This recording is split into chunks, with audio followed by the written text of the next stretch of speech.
Welcome back to the final. It's the Elsewhere Entertainment Soulstorm Tournament. This is Vol. Marty versus Santiago, and Game 4 looks like Santiago has really gotten into his flow with Chaos and has finally taken a game off Marty. He's been looking strong for the last couple of series, and here we go, speed building a Chaos Temple, sending the cultists out to do a bit of capping, and on Marty's side of the map, he's getting a quick war banner and setting out the sluggers. Looks like they're heading straight across the map to get the timing done for a decap, and a couple of comments from Marty there. Maybe he's calling, maybe he's pretending that he's bluffing, I'm not too sure, but giving Larag Picker Santiago a heads up.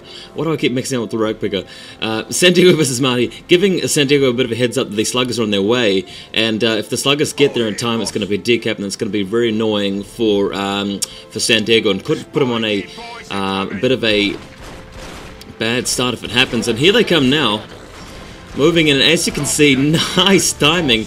The cultists nearly up, and Santiago see that straight away. He sends out his raptors to intercept the sluggers immediately.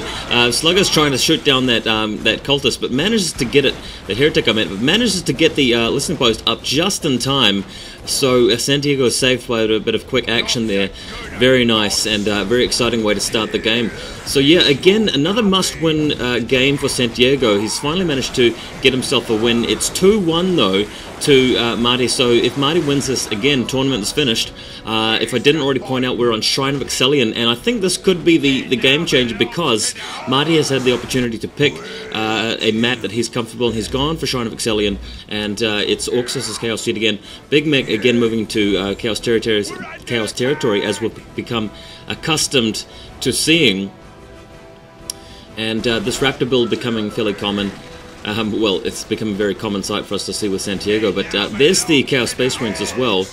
Good choice for a general multi-purpose usage. They're good in close combat, they're good at shooting, they're good at capping, they're good at a number of different things, and a bit of another firefight going on here. Sluggers trying to decap.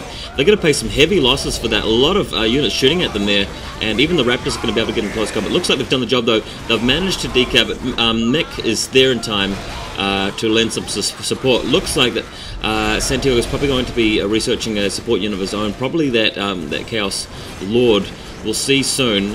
Something's building there. Yes, the Chaos Lord on his way. That should make a big difference. In the meantime, he just has to hold out with his Raptors and so forth without losing too much ground. He needs to really stick with defending. Needs to get his 50% of the map up and running.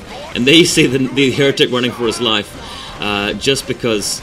As you can see, he's been speed building earlier on. He's got only a few hit points left. Are they going to kill him? Probably are.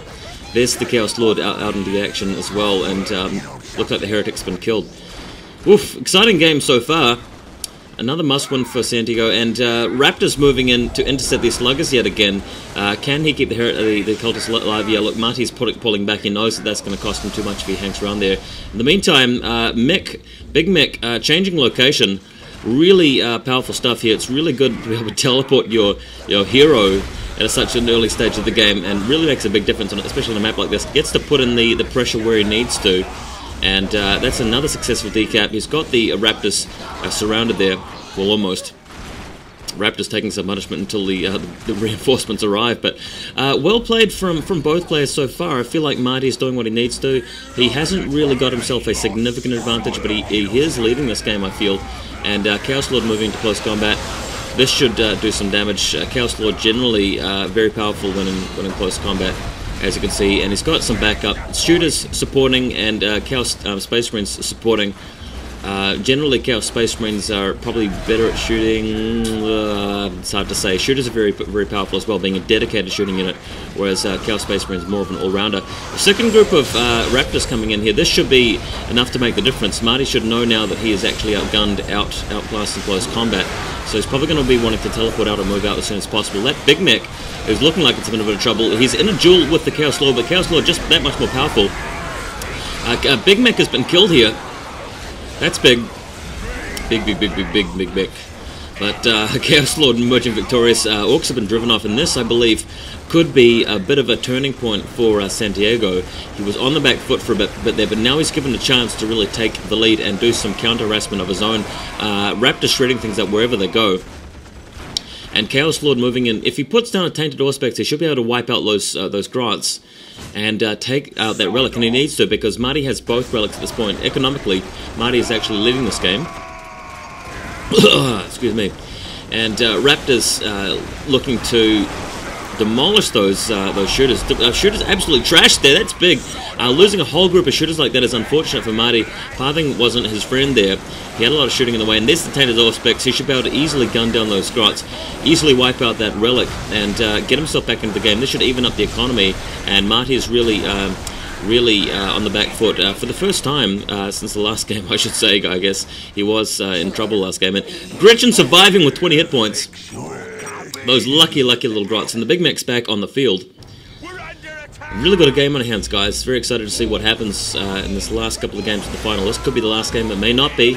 If Santiago wins this, we'll be going to an epic Game 5, and I hope that does happen, to be honest, just because I want to see them really taking it to an exciting finish. But there you have it. Cultist taking down the critical objective. Relic has been decaptured. Looks like we've got some plasma generators coming up on the Santiago side. He's really getting the opportunity to kick in with the economy. Marty's still got the other relic on the other side, so technically he is ahead in terms of economy. But Santiago's about to deal with that by sending the bulk of his troops over there to nail that one relic. We'll see what happens about that shortly. And in the meantime, Marty's got his Big Mac up and running again. He's got some troops ready to try and counterattack. But that's a lot of Chaos Forces in the field. Moving straight into that relic and actually surrounding it with a lot of close combat firepower there. Close combat firepower, if there is such a thing. Oh, excuse me. Bit of a cough today. And pilot guns up and running, upgrading the more darker research. Bit more firepower for his buck there. Once that's completed. And relic taken down now, so things looking good for Santiago. He's managed to destroy both relics. He's got more plasma generators coming up. He's actually upgrading to tier 2, nearly at tier 2 to be honest. And then we'll see a machine pit. We'll see either that or a sacrificial circle. Not too sure what's going to be happening straight up. But a lot of Raptors flying in, trying to get position on these shooters. If they can wipe out the shooters again, that'll be a big deal. It's only these shooters which are really keeping Marty in a solid position right now. Shooters really put the hurt on Chaos, which are embroiled in close combat, especially once he's got those big shooters upgraded. He's got the more darker research up and running.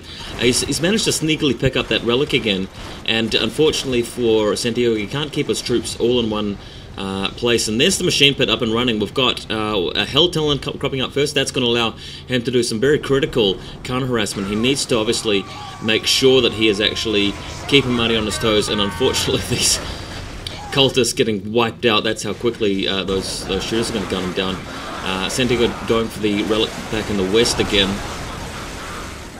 Shouldn't take them too long to take that down, except for the Grots, again invisible, able to prolong the life of that listening post.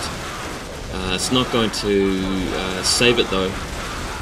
Raptors just too strong in close combat when there's that many of them. In the meantime, Marty putting some pressure on his opponent yet again, taking out another listening post, and the Chaos Lord's going to have to return to this position and actually start to get some damage done. Meantime, looks like I've got a Hell Talon heading out. Probably doesn't want to fight those troops for too long because it is vulnerable to a lot of shooters, but the shooters know that they can do more damage to Santiago's economy. The economy is indeed in some trouble here. I noticed that he was getting the vehicle cap increase. Probably for some support vehicles like Defilers or whatever, and just waiting for the Raptors to arrive. Then he will upgrade us. Then he will engage, I assume. And the teleport in. Marty is forcing combat here, getting the Big Mac straight in. And in the background, as you can see, Defiler's moved out. We've got the Storm Boys moving in. Big battle here. Looks bad for Santiago's, but he's got the Defiler in the field. He's got some disruption happening, so that's some good artillery support there. And the Raptors have all arrived to actually assist in this close combat. So it looks like Santiago can win this, and indeed there is a bit of a fight breaking out. But he doesn't have any LP2s nearby to assist, and looks like several squads have had their morale broken. So that's probably due to the constant bombardment. I must admit. And more Defilers on the way. Just needs to increase that vehicle gap yet again. Vehicle supply is limited, and in the meantime, Hell Talon doing damage to the Ork base, but unfortunately the Hell Cannon can't actually destroy the War Banner more quickly than the Grots can repair, and I think that's kind of lame actually, the fact that workers can repair a building more quickly than a